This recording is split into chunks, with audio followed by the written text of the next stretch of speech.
Hey, this is a fun video just to say thank you. Look, we started this daily show a few months ago and it has been fantastic. We've been hearing so many amazing big and small stories of micro and macro life change. In fact, one of the ways that we want to give back and say thank you is to mail out some of these shirts. And I love this shirt. It's called Be the Fire. I'll talk about it in a moment, but I want to announce the two latest winners. They're both named Sherry. So we have Sherry McIntyre with an S, and we have Sherry Dotterer with a C.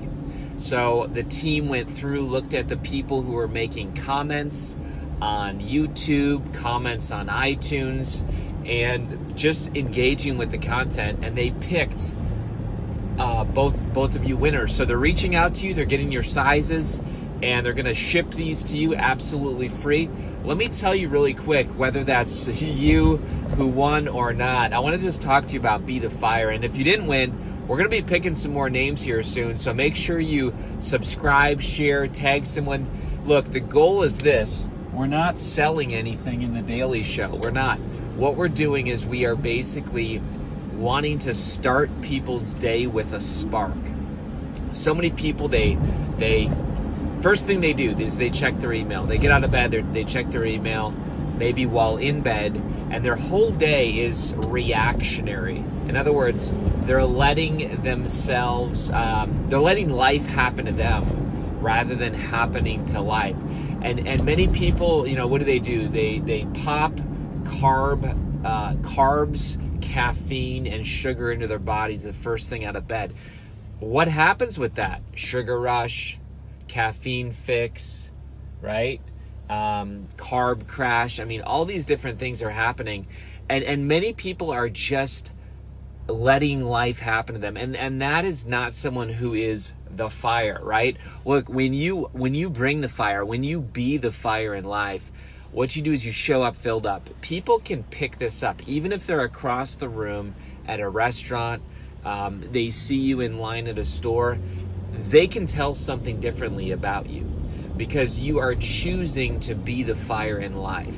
So many times people are waiting to be ignited. They're waiting for somebody to start them up, spark them up. They're depending on food or drugs or these types of things. Look, it's way different when you are the fire.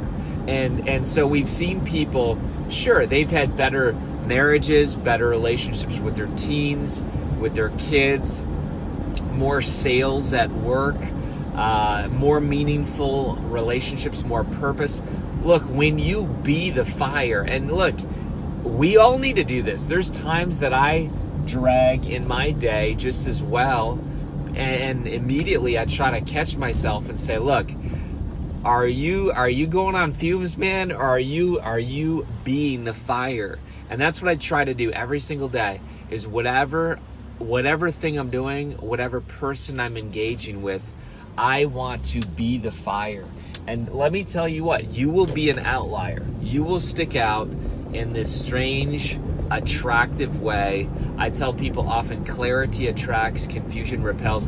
And when you're someone who is the fire, people are automatically saying, this person's different.